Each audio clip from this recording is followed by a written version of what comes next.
because. I'm now recording. So can you tell us about when you joined the regiment? Well, I joined in June '41, and then we was stationed up to Aldershot, and we was there, I don't know just how long, and then we went to Yarmouth for 2 months, and then we went back to Aldershot, and then it was in, I don't know, I'm sure it was in December or something. They was going to send us overseas. And we was in Halifax Harbor on the George Washington, and they condemned that. Well, then we had to go to Sussex, New Brunswick, and wait till they got more ships. And then we went in January 42. It was only 2 ships and 2 destroyers with, and we went. And then run in one of them big storms too in the Atlantic. What was that? Yeah, well, that thing would have pretty near upset. It would roll down to one side and it would stay, and you'd swear it'll never come back. Well, then when it did come back, it would go the other way and stay there. I just forget how many days it lasted, but. Were you a seagoing man, or did Yeah, you know well, I the was seagull? used to, because I went fishing and I was used to salt water, so it didn't bother me. Well, anyone who went fishing in a small boat would think that'll never upset, but they could upset, I guess, roll over. Nice.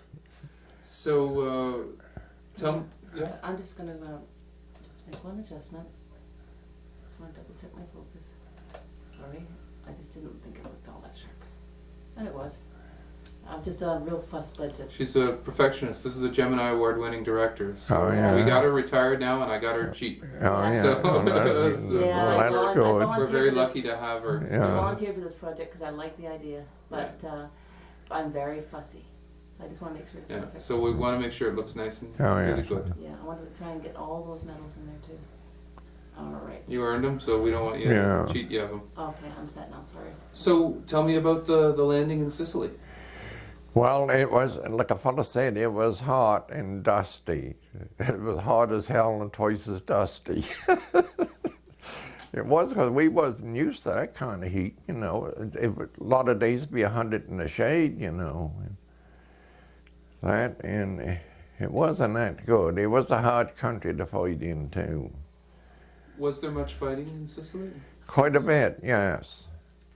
Do you remember the first time you came under hostile fire? It was one morning hot, and then with the Italians on the machine gun posts and that. Well, they didn't want to see us coming. They fired a burst of shots, you know, and that was it. We just went up and got them, and that was that. And I don't know what they done with them after they did get them. They must have took someone and took them back, you know, to generally everything went back to brigade headquarters, and then they done away with them from there. Well, they looked after them from there on. Did you find that the Italians wouldn't put up much of a fight? Would they just spray bullets and then give up immediately? Yeah, they just give me a signal that they was there, and that was it. But they did up in Italy. There was Italians and German officers, and then they did make a slaughter of C Company there too. Which battle was that? I forget where. It's in the history of the West Nova, because that's where Reg Foley got killed. And I forget. I wasn't there because I got wounded in Sicily and never got back to the Reds until after New Year's. Can you tell me about the incident when you were wounded? Well, we took, me and 2 other fellows, we took German prisoners back to brigade headquarters, and we got back right around noontime, and we got something to eat, and then we just started, and me and the section leader just got on top of the hill when the gun fired, and that shell exploded 3 feet from me, and the section leader was the head. He wounded both of us in that. And I was in bed for 9 weeks before I got out of bed. It was all on my left side and that. It took 3.5 inches out of this arm, the muscle. Never touched any bones. It was all flesh wounds. And they cut a strip across my back 8 inches long and 2 inches wide. and I couldn't move, you know. And this arm come up here and stayed. I could move my fingers, but I couldn't move my arm a bit.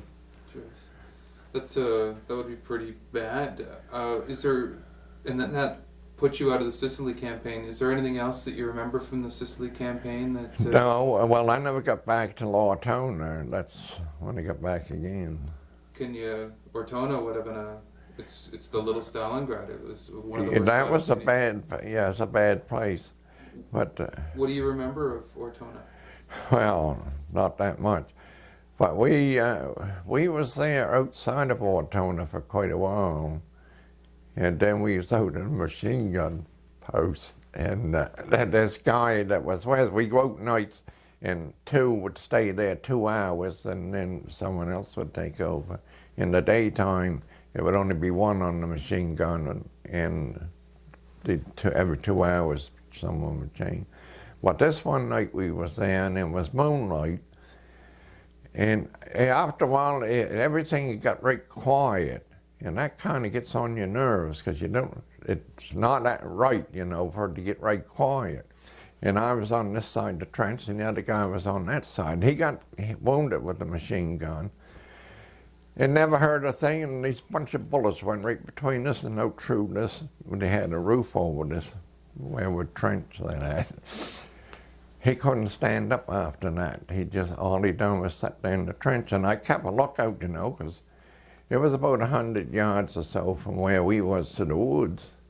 And we didn't want them to get in there, you know, you had to fire as much as you could, you know, to give the rest of them time to be ready for them if they come in. But anyway, they didn't come in on us. They went over and attacked D Company, so we got clear of that. But were you on was it a Vickers gun? And you were? No, we had a Bren gun. Yeah. Didn't you say you were in Gordon Romkey's platoon? When we landed in Sicily. Oh, okay. Because I know by that point, Ortona, the regiment had suffered horrible heavy casualties. Yes, up in Ortona, yes. Yeah, and you were down to really low numbers. Yeah. Were you in on the attack at the gully? Yes, we were there on that. What are your memories of that? I mean, that must have been really tough, like, because you were so decimated. You were beyond decimated. Yeah. And then being told to go into the attack, what was... Yeah, well, I was with the anti-tank. We didn't have to go in the tank, but they went in and they went through a minefield. I think that's the news, because I'd have to look up in the history book to see which, you know, that, because there was a lot of different places that. But they got in this minefield and they went through it. Then when they come back, they started stepping on mines and that. And it was because me and this bunch of them, we had to go out there one afternoon and get the ones that were dead in the minefield. They had tapes through it. As long as you walked on the tape, it was all right. But once you stepped on that, you didn't know what you were stepping on. And it was 13 dead. We got them all out. And then the guy see this rifle butt sticking up. Well, they had to go in, the padre and the guy from Cape Island, and they went in, you know, to look. And that guy stepped on a mine. And a piece of it went up and hit him in the stomach. In ordinary, you just get your foot blowed off, and that's it. But anyway, he died too. That must have been a really tough job, having to go and recover those. Yeah. Well, they were just as stiff as a board. You could pick them up with their heels and head and just carry them out. But these are men that you know, too, right? Some of them, yeah. Some we know, and some it was different. I don't know what company he was with when he got killed, but it was a few of them we knew. But you see, by that time, the regiment, in Italy, there was over 1,050 that was wounded, and 350 that was killed. So by that time, you see, was a lot of new fellas there. Where do you think you saw the toughest fighting? Where would you say was your toughest battle? Gee, that's a good question. Yeah, there in Cecily, where that day we got wounded, Gordon Rompey got wounded, and there was a lot of them got wounded, and a lot of them got killed too, and that was a bad place. Where was that? What was the name of the town? Well, they called it Westland Hill. It was outside of Casanova. I don't know just how far outside, because it was been a few kilometers anyway. And Can I, would you tuck the right hand medal in behind the one beside it? Because it's the one on the right, most right, because it's making a rattle. There. And if it's behind, it won't rattle. Tuck it behind the one that's beside it. That's it. Now they won't make that noise. Because it was free and it was going tick, tick, tick, tick, tick. Yeah. That's perfect. well, it's drawing attention Yeah. to it. It's like, hey, Now, Yeah. just pull that curtain to the right. sure. To the left, just a bit. Because that way I can... Can you hold this for a second? Thanks, Vicky. Sorry, Basic. I'm now recording, so... Okay. So at Whistling Hill, were you just getting shelled a lot, or was there an attack? Shell, yeah. How long did that go on for? Well, I don't know, I would say perhaps it was around 1 o'clock it started, but it didn't last a long while, but it made a lot of destruction too. A lot killed, and a lot of trucks burned up too, because they shelled them. And then, see, they only stay so long, and then they move back till they got another good place to hold up and that. Right. They picked their spots where they wanted to fight. We didn't pick them. Yeah, they were pretty good at it too. Yes, he was good at that, yeah. What was your opinion of the German soldier? Well, like they say, they knew, when they had to stop, they had it planned out and that. And someone asked one of them one time, who was out, took it to prison, how come they didn't set a trap and catch a bunch of us? Well, they said, you've never done anything right since you started. Jeez. So is there any other battles or incidents from the Italian campaign that really come to your mind that you believe should be told about? No, well, we got up as far as the Sicilian River, and it wasn't that much fighting for us, because the Germans were on our side of the Sicilian River and that, and they put in an attack one night after dark, and they put a creeping artillery barrage, going up. And they wasted a lot of shells, because the Germans pulled out of there 4 o'clock that afternoon. And we stepped in shell holes, the smoke was still coming out of.